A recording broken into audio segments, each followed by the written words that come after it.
नमस्कार दोस्तों, आज फिर हम आपके लिए पारिवारिक कहानी लेके आए हैं। यह आप क्या कह रहे हो? यह मेरा मायका है ना। मायके में काम करने से कोई नौकरानी नहीं बन जाता। आप बड़े इंजीनियर हैं, मैं आपकी पत्नी हूँ। हमारे घर में हर काम के लिए नौकर लगे हैं, लेकिन मैं अपनी पत्नी होने से पहले किसी की बेटी हूँ। मायके के लिए कुछ करना मेरा फर्ज है। बचपन से जवानी तक मैंने इन्हीं के साथ समय बिताया है। आप चाहे मैं बड़े घर की बहू बन गई हूँ, लेकिन अपने माता पिता के लिए मैं उनकी वही बेटी हूँ। नीलू ने अपने पति सहज को रोबदार आवाज में कहा, मेरी इज्जत का ख्याल रखना चाहिए, क्योंकि तुम एक बड़े इंजीनियर की पत्नी हो और तुम्हारे आगे पीछे नौकर घूमते हैं, और तुम यहाँ आकर बर्तन साफ कर रही हो। अगर किसी ने देख लिया तो क्या कहेंगे? तुमने मेरी इज्जत को मिट्टी में मिला दिया। सहज जोर से चिल्लाते हुए बोला। सहज की शादी नीलू से हुई थी। उस समय सहज अपनी पढ़ाई कर रहा था, लेकिन उसकी माँ की आखिरी इच्छा थी कि वह अपने बेटे की शादी कर बहू का मुंह देख ले। इसलिए उन्होंने छोटी उम्र में ही दोनों की शादी कर दी थी। लेकिन उस समय उन दोनों की आर्थिक स्थिति एक जैसी ही थी। शादी के बाद सहज और आगे पढ़ने लगा और नीलू अपनी सास की सेवा करने लगा। सहज अब मन माँ की तरफ से बेफिक्र हो गया था। दोनों की मेहनत रंग लाई। सहज पढ़ लिख कर बड़ा इंजीनियर बन गया था। माँ भी अब ठीक हो गई थी। वह खुश थी कि उनकी बहू बहुत ही भाग्यशाली है। लेकिन कुछ समय बाद माँ चल बसी। सहज अपने साथ नीलू को ले गई। पीछे उसके पिता और छोटे भाई रह गए थे। समय पर उनकी भी शादी कर दी गई। साल खत्म हो रहा था तो नीलू की मम्मी ने नीलू के पूरे ससुराल को खाने पर बुलाया। सब लोग नीलू के मायके पहुंच गए। उसकी दोनों छोटी देवरानियां मेहमान बनकर बैठी रहीं, लेकिन नीलू को तो दिख रहा था कि उसकी मम्मी अकेले इतने लोगों का खाना बनाकर थक गई होगी। इसलिए वह रसोई में जाकर अपनी मम्मी का काम में हाथ बटाने लगी। जब सबने खाना खा लिया तो नीलू अपनी मम्मी के साथ बैठकर खाना खाने लगी। इस बात पर ससुराल के लोग बातें करने लगे। रानियों ने कहा कि जेठानी ने हमारे साथ बैठकर खाना नहीं खाया।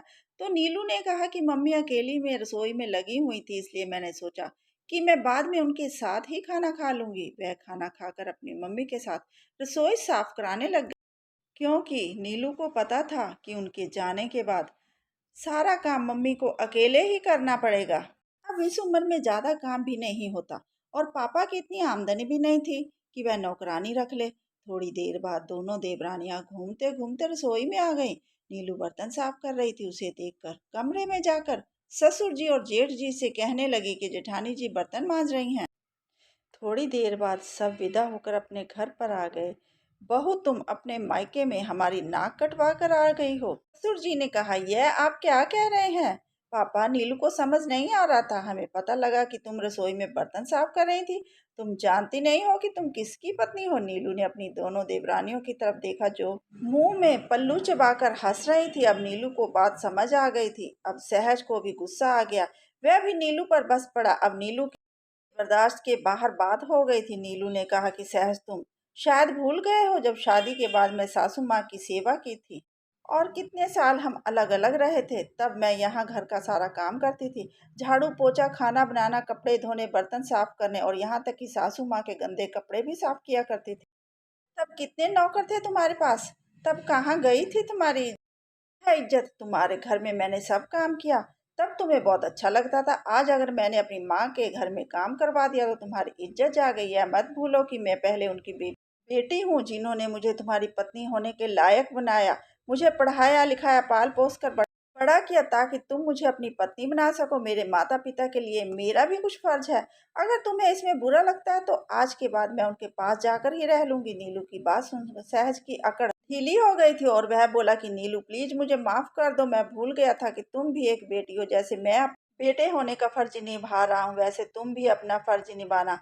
आज से तुम्हारे मम्मी पापा की पूरी जिम्मेदारी मेरी है। मैं तुम्हारा पूरा साथ दूंगा। आज से तुम्हारे मम्मी पापा की जिम्मेदारी मेरी है। मैं उनका दामाद इतना बड़ा इंजीनियर है, वह इस हाल में रही, यह मुझे ठीक नहीं लगता। हम कल ही उन्हें अपने पास ले आएंगे। पति के मुंह से ये बातें सुनकर नीलू की आंखों में आंसू बहने लगे। अपने बीमार माता पिता के आज उसका पति खुद उसकी जिम्मेदारी उठा रहा था। ससुर जी और दोनों देवरानियों के होश उड़ गए थे। वे कुछ बोल नहीं सके, क्योंकि वह भी सहज की कमाई से ही अपनी आराम की जिंदगी जी रहे थे। लेकिन अब वह नीलू के साथ नज़रें नहीं मिला पा रहे थे क्योंकि उनकी बाजी उल्टी हो गई थी।